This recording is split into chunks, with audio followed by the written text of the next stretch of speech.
Remember to subscribe and also follow me on Twitter and other social media. Check out my website and communicate with me directly. One of the things I noticed when I went to the Avengers opening night premiere about 2 weeks ago was the amount of incredibly hot girls that were there opening night. And the same thing goes for when I went to go see Dark Knight Rises opening night or any of these movies that are comic book movies opening night. I think that to some people, the word geek is a dirty word, and the way I see it, and this is not just some kind of brand marketing technique, this is real shit here, you need to embrace your geekdom. The reality is that every single person on earth, especially men, are geeks. Doesn't matter if you're a geek for Dragon Ball, for Star Wars, for Marvel like me. Doesn't matter if you're a geek for playing chess, for playing Magic the Gathering even, for playing Yu-Gi-Oh, for playing anything, video games. Maybe you're a geek for fixing cars. Maybe you're a geek for going to the gym. Maybe you're so much of a gym rat that you know all these different hypertrophy techniques and you know all these different weight loss techniques. Either way, you're a geek. A geek is defined by somebody who is very, very much into something to the point where they are a savant, or at least they are perceived as a savant, which makes them an outlier when compared to the majority. Now, one of the mistakes that a lot of men make when it comes to women is that they try to hide their geekdom. They try to hide the fact that they are a geek when the reality is everybody is a geek on the inside. Here's the thing, folks. Here's the thing. At the end of the day, when you're courting a female, when you're trying to hook up with a female, whether it be for a relationship or whether it be for sex, most women are going to be able to see through your bullshit. Some guys can act very well. I've seen it work many times in the field, but a lot of women are going to see through the bullshit, and they're going to find out that at the end of the day, you're a cool guy, you're a nice guy, don't get me wrong, but at the end of the day, you're lying about your geekdom. So what I'm going to say right now is embrace your geekdom. Do you know how many women there are on this planet?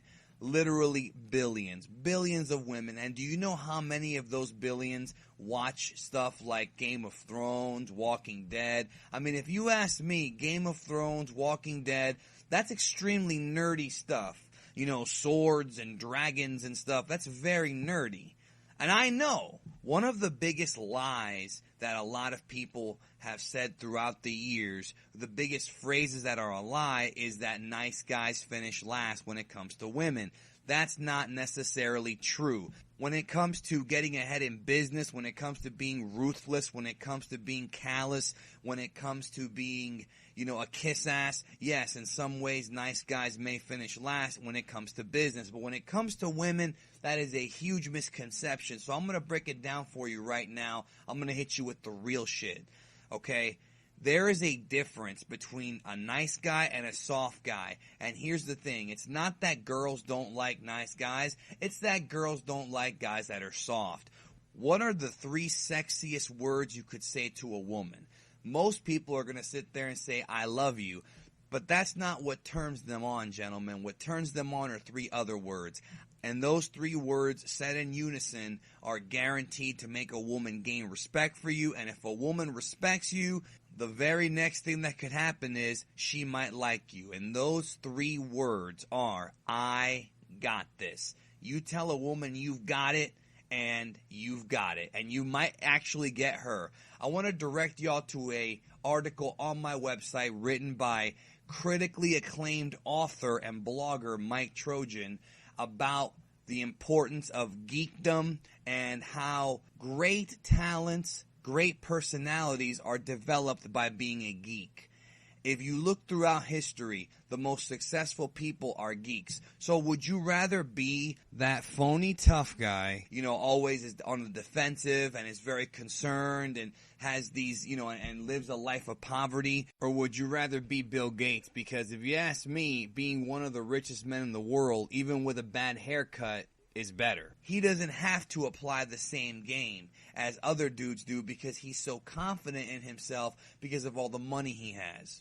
So what do? You combine the two. You take your geekdom, you take what you obsess over, what you love, your nerdiness, you keep it on the inside, but you don't ever forfeit it. Never allow a female or any person, anybody, to take away your identity. You take a little bit of your geekdom, you take a little bit of those alpha male traits that each and every one of you have, guaranteed you will attract women. And then the best part is, once the attraction kicks in, you can still be a geek, you can still watch Star Wars, you can still teach her how to play Magic the Gathering if that's your thing. As long as you're not creepy, you're good to go. So what I'm trying to tell everybody is, embrace your geekdom.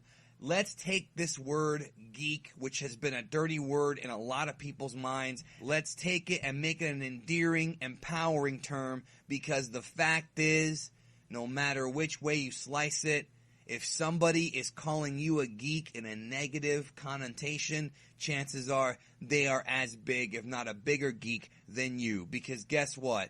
If you don't have passion for something in your life, you have no soul. So, geekdom is the pathway to the soul. And our love for geeky things is a big reason as to why we enjoy life and what keeps us alive. Don't let the coolness go to your head. When the money and the girls start rolling in, remember, it's only temporary. We all die. But until you die, empower yourself, embrace who you are, and thank you for listening.